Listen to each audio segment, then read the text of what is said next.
مولانا قاسم صاحب موجود ہیں جو زیادہ بہتر طریقے سے اس پر مزید روشنی بھی ڈالیں گے اور ڈاکٹر سید سمر رضوی صاحب کے آج کے لیکچر کو کنکلوڈ بھی کریں گے۔ السلام علیکم ورحمۃ اللہ وبرکاتہ مولانا صاحب۔ وعلیکم السلام ورحمۃ اللہ وبرکاتہ۔ اللہ سلامت رکھے ڈاکٹر صاحب کو۔ ڈاکٹر صاحب نے آمین ماشاءاللہ آج ایک بہت ہی تحقیقی لیکچر دیا اور اس میں قادیانیوں کے بددیانتیوں کا انہوں نے کھل کر بیان کر لیا۔ یہاں یہ مسئلہ کہ کیا کافر بھی جنت میں جا سکیں گے یا نہیں جا سکیں گے، تو آگے لفظ آیا ہے الا ما شاء ربک۔ الا ما شاء ربک سے مراد کیا ہے؟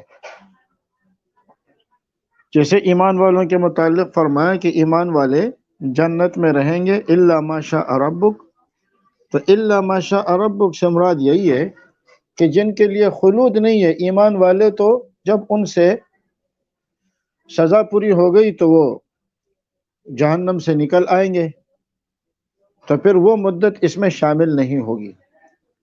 اور جہنمیوں کے لیے فرمایا خالدین فیہا ما دامت السماوات والارض الا ما شاء ربک۔ اصل میں جو قاعدہ بنتا ہے یا جو عقیدہ بنتا ہے وہ کسی ایک آدھ آیت یا ایک آدھ حدیث سے نہیں بنتا، بلکہ اس کے لیے کافی سارے دلائل آتے ہیں، اور جب وہ عقیدہ بن جاتا ہے تو اس کے خلاف اگر کوئی آیت آتی ہے یا اس کے خلاف اگر کوئی حدیث آتی ہے تو اس آیت یا حدیث میں تعویل کی جاتی ہے۔ کسی ایک آدھ آیت یا ایک آدھ حدیث کی وجہ سے قاعدے کو اور ضابطے کو نہیں چھوڑا جاتا۔ مسلمانوں میں مشہور و معروف یہی عقیدہ ہے کہ کافر ہمیشہ جہنم میں رہے گا۔ الا ما شاء ربک، اس کا استثناء کس سے ہے؟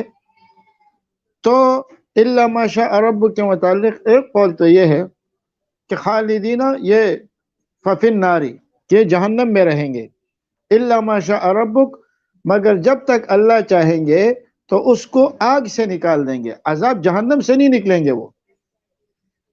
خالدین فیہا، اس کا تعلق ماقبل میں یعنی پہلے یہ بات آ چکی ہے کہ کافر لوگ ففی النار، وہ آگ میں رہیں گے، الا ما شاء ربک، مگر یہ کہ جب تک تیرا رب چاہے تو ان کو اس آگ سے نکال دیں گے، یعنی فرمایا جہنم سے نکال دیں گے۔ وجہ اس کی یہ ہے کہ جہنم میں جو عذاب ہوتا ہے تو جس طریقے سے گرمی کا عذاب ہوتا ہے ویسے سردی کا بھی عذاب ہوتا ہے۔ جیسے حدیث شریف میں آپ لوگوں کو معلوم مشہور حدیث ہے، فرمایا کہ اللہ تعالیٰ نے جہنم کو دو سانس پھینکنے کی اجازت دی، ایک سردی میں اور ایک گرمی میں۔ فرمایا وہ گرمی جو تم محسوس کرتے ہو اور وہ سردی جو تم دنیا میں محسوس کرتے ہو۔ تو اب یہ ہوگا کہ کبھی یہ سردی والے طبقے میں ہوں گے، کبھی یہ گرمی والے طبقے میں ہوں گے۔ تو جس وقت جس طرح دنیا میں بھی ہم کسی کو سزا دیتے ہیں تو سردی کے موسم میں اے سی چلا دے اور اس کی کھڑکیاں بند کر دے تو یہ بھی تو سزا ہے۔ تو اس طرح جہنم میں یا کسی کو مجرم کو برف کی سلیوں پہ لٹا دیا جاتا ہے، تو عذاب جیسے گرمی کا ہوتا ہے اسی طریقے سے سردی کا بھی ہوتا ہے، جس کے لیے حدیث شریف میں زمہریر کا لفظ استعمال ہوا ہے، ما تجدون من الزمہریر۔ تو الا ما شاء ربک میں دوسرا مطلب اس کا یہ ہوتا ہے کہ بھئی اللہ رب العزت اگر چاہیں، لیکن اللہ نے اپنی چاہت ہمیں بتا دی، ان اللہ لا یغفر ان یشرک بہ ویغفر ما دون ذلک لمن یشاء۔ اس کے باوجود اگر اللہ چاہے تو ان سے تو کوئی پوچھ نہیں سکتا۔ اللہ اگر، یہ تو ایک بڑا مسئلہ ہے کہ کیا کافر کا جنت میں جانا ممکن ہے یا نہیں ہے، یہ ایک مسئلہ ہے کہ کیا کافر جنت میں جا سکتا ہے یا کافر جنت میں نہیں جا سکتا۔ تو ہم یہی کہتے ہیں کہ کافر جنت میں نہیں جا سکتا۔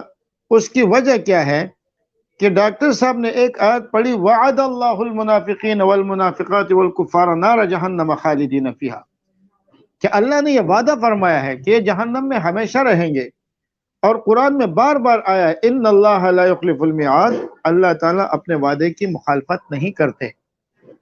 یہ تو اللہ تعالیٰ کا نظام ہے کہ اللہ کا وعدہ ہے کہ وہ ہمیشہ یہ لوگ جہنم میں رہیں گے، اور اللہ اپنے وعدے کی مخالفت نہیں فرماتے۔ لیکن اللہ نہ کسی قاعدے کے پابند ہے نہ کسی ضابطے کے پابند ہے، اگر اللہ چاہے تو لے جائے، اس پہ تو کسی کو اشکال نہیں ہے۔ لیکن اصول اور ضابطہ اور عقیدہ یہی ہے کہ کافر جو ہے وہ ہمیشہ جہنم میں رہے گا۔ پھر اس میں یہ کہ خالدین فیہا کا لفظ آیا ہے، ابدا کا لفظ نہیں آیا، تو اللہ کے بندے یہ خالد کا معنی کیا ہے؟ خالد کا معنی کیا ہے؟ خالدین کا معنی کیا ہے؟ خالد کے معنی ہی ہے ہمیشہ رہنے والا، تاکید کے لیے لفظ ابدا لایا جاتا ہے۔ تو اگر جیسے ہم کہتے ہیں ٹھیک ٹھاک، تو اصل لفظ ٹھیک ہے، یہ ٹھاک ہم تاکید کے لیے لاتے ہیں۔ تو اسی طریقے سے یہاں پر جو فرمایا کہ خالدین فیہا، اور ساتھ میں جہاں ابدا آیا وہ تاکید کے لیے آیا ہے، ورنہ ہمیشہ کا معنی تو خالدین سے ہی سمجھ آ رہا ہے۔ دوسری بات ان لوگوں نے یہ کی، ڈاکٹر صاحب نے کہا کہ انہوں نے وہ آیتیں چھوڑ دی کہ جس میں کافر کے لیے ابدا کا لفظ آیا ہے۔ یہ بہت ساری آیتیں ہیں، دو چار نہیں ہے، لیکن ڈاکٹر صاحب ایک دجل انہوں نے یہ کیا ہے کہ ایمان والوں کے لیے خالدین کا لفظ آیا ہے، ابدا کا لفظ نہیں آیا۔ ایمان والوں کے لیے ابدا کا لفظ آیا ہے اور کافروں کے لیے صرف خالدین کا لفظ آیا ہے، تو اس کا مطلب یہ ہے کہ کافر ہمیشہ جہنم میں نہیں رہے گا۔ یہ صراحتاً جھوٹ ہے، اس لیے کہ قرآن کریم میں دوسرے مقامات پر ایمان والوں کے لیے بھی خالدین کا لفظ آیا ہے، ابدا کا لفظ نہیں ہے۔ جیسے سورہ توبہ آیت نمبر 89، اس آیت میں بھی اللہ تعالیٰ نے ایمان والوں کے لیے فرمایا خالدین فیہا ذالک الفوز العظیم، فرمایا کہ یہ ہمیشہ جنت میں رہیں گے، اس میں ابدا کا لفظ نہیں ہے۔ تو کیا وہ کیا کہیں گے کہ کیا جنتیوں کو بھی جنت سے نکال دیا جائے گا؟ اسی طرح سورہ مجادلہ کی آیت نمبر 22، جو آخری آیت ہے سورہ مجادلہ کی، اس میں بھی خالدین فیہا کا لفظ آیا ہے، ساتھ میں ابدا نہیں ہے، اور ایمان والوں کے لیے آیا ہے۔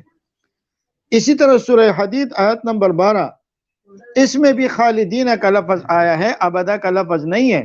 تو کیا آپ کے اس نظریے کے مطابق یہی بات بنے گی کہ ہم یہ کہیں کہ جنتیوں کو بھی ایک دن جنت سے نکالا جائے گا؟ تو اصول اور ضابطہ اور قاعدہ یہی ہے کہ جہنمی ہمیشہ جہنم میں رہیں گے۔ اور جہاں تک وہ حدیث کا حوالہ لیتے ہیں تو بخاری شریف کی حدیث ہے کہ آخری جہنم سے آخری نکلنے والا آدمی، شاید ڈاکٹر صاحب نے ذکر کیا اور اس کا میں اس وقت نہیں تھا، تو آخری جہنم میں رہنے والا آدمی بخاری شریف کی ایک حدیث شریف ہے جو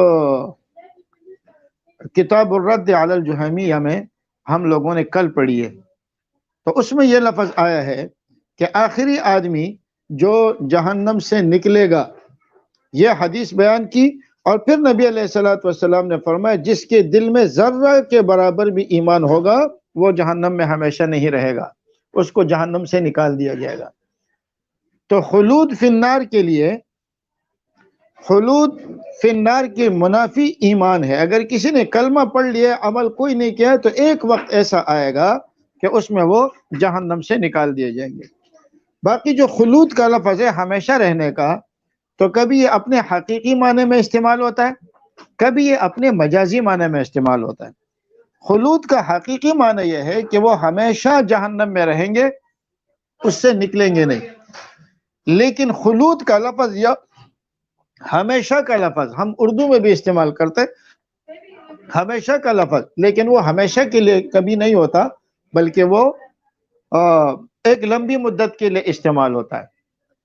تو جس طریقے سے قاتل کے متعلق اللہ نے فرمایا کہ جو قاتل آدمی وَمَن يَقْتُلْ مُؤْمِنًا مُتَعَمِّدًا فَجَزَاؤُهُ جَهَنَّمُ خَالِدًا فِيهَا، وہ ہمیشہ جہنم میں رہے گا۔ یا جس طرح ڈاکٹر صاحب نے بتایا کہ خالداً مخلداً فیہا ابدا، خالد کا لفظ بھی آیا، مخلد کا لفظ بھی آیا، ابدا کا لفظ بھی آیا، خالداً مخلداً فیہا ابدا۔ تو اب ہم قرائن دیکھتے ہیں، ضابطہ بن چکا ہے، عقیدہ بن چکا ہے کہ مسلمان آدمی جہنم میں ہمیشہ نہیں رہے گا۔ تو اب یہ آیت یا یہ حدیث ان آیات کے خلاف آ رہی ہے کہ جن میں سے یہ ثابت ہوتا ہے کہ مومن ہمیشہ جہنم میں نہیں رہے گا۔ تو اگر کوئی ایک آیت یا حدیث آتی تو ہم اس حدیث میں تعویل کریں گے، ضابطہ نہیں بدلیں گے۔ تو ہم کہتے ہیں اس سے مراد لمبی مدت ہے کہ وہ لمبی مدت تک جہنم میں رہیں گے، یہ مطلب نہیں ہوتا اس کا کہ وہ ہمیشہ کے ہمیشہ جہنم میں رہیں گے۔ تو بہرحال ڈاکٹر صاحب اللہ تعالیٰ مبارک کرے، بہت اچھا انہوں نے لیکچر دیا، میں پورا سن نہ سکا، لیکن ان کی باتیں جو ہے وہ میری سمجھ میں آ گئی، اور قرآن و حدیث کو جو سمجھا جاتا ہے وہ عربی لغت سے سمجھا جاتا ہے، عربی قواعد سے سمجھا جاتا ہے، اور اس سے یہ حضرات کورے ہیں۔ انہوں نے صرف کافروں کے لیے وہ آیتیں چھوڑ دی جس میں ابدا کا لفظ ہے، اور اسی طرح مسلمانوں کی بھی وہ آیتیں چھوڑ دی جس میں ابدا کا لفظ نہیں ہے۔ اور ایک نقطے کی بات آپ کو اور بتاؤں، قرآن کریم میں اللہ نے فرمایا جنت کے بارے میں مفتحۃ لہم الابواب، یہ بہت اچھی بات ہے، عجیب بات ہے کہ ان کے لیے دروازے جنت کے کھلے رہیں گے۔ اور اسی طرح اللہ تعالیٰ نے فرمایا حتی اذا جاؤہا، یہاں تک کہ وہ جنت کے قریب آئیں گے، تو جنت کے لیے استعمال فرمایا وفتحت ابوابہا، حتی اذا جاؤہا وفتحت ابوابہا۔ اور جہاں تک کافروں کا ذکر آیا ہے فرمایا وسیق الذین کفروا الی جہنم زمرا حتی اذا جاؤہا فتحت ابوابہا، یہاں واو نہیں ہے۔ عربی زبان کی ایک ایک ادا پر خدا کی قسم قربان ہونے کو دل کرتا ہے۔ اس کی وجہ کیا ہے؟ ایک جگہ واو نہیں ہے، ایک جگہ واو ہے۔ اس کی وجہ یہ ہے کہ حتی اذا جاؤہا فتحت ابوابہا، جب جہنمی جہنم میں آئیں گے تو جہنم کے دروازے کھول دیے جائیں گے، اس لیے کہ جہنم کے دروازے بند ہوں گے، جہنمی جہنم سے بھاگنے کی اور نکلنے کی کوشش کرے گا۔ اور جب جنتی آئیں گے تو فرمایا وفتحت ابوابہا، اس حال میں کہ جنت کے دروازے پہلے سے کھلے ہوئے ہوں گے۔ مفتحۃ لہم الابواب، جنت کے دروازے کھلے ہوئے ہوں گے، اس لیے کہ جنت سے کوئی نکلنا نہیں چاہے گا۔ تو لا یبغون عنہا حولا کا مطلب یہ ہے کہ کوئی جنتی جنت سے نکلنا نہیں چاہے گا، اسی لیے تو جنت کے دروازے کھلے ہیں۔ جہنمی جہنم سے نکلنا چاہیں گے، اس لیے ان کے اوپر جہنم کے دروازے ان کے لیے بند کر دیے گئے۔ جنتی نہ ان کو نکالا جائے گا نہ وہ خود نکلنا چاہیں گے۔ جزاکم اللہ خیر۔ ماشاءاللہ، جزاک اللہ، بہت ہی خوبصورت الفاظ، بہت ہی اچھی باتیں۔ اور آج کے اس پورے سیشن کی سب سے زیادہ خوبصورت بات یہ تھی کہ پورا کا پورا لیکچر بھی قرآن کے حوالے سے پیش کیا گیا، اور اس کی جہاں وضاحت کی ضرورت ہوئی تو حدیث اور عربی کے قواعد کا استعمال کیا گیا، اور اس کی مزید صراحت سے جب وضاحت کی ہے مولانا قاسم صاحب نے، تو انہوں نے بھی قرآن حکیم کی آیات ہی کو پیش کیا۔ اور یہ جو بار بار قادیانی حضرات کہتے ہیں کہ ہم سے قرآن پہ بات کریں، تو آج آپ کے لیے لمحہ فکر یہ ہے کہ جو کانسیپٹس آپ کے سو کالڈ خلفاء پیش کرتے ہیں، ان کانسیپٹس کے تمام باریک نکات کو قرآن ہی کے ذریعے وضاحت سے بیان کر دیا گیا۔ تو اب بھی اگر آپ کو سمجھ میں نہ آئے تو پھر اللہ تعالیٰ سے دعا ہی کر سکتے ہیں کہ اللہ تعالیٰ آپ پہ رحم فرمائے اور آپ کے دلوں کو ہدایت کے لیے کھول دیں۔ شہزاد حمید صاحب ہیں جنہوں نے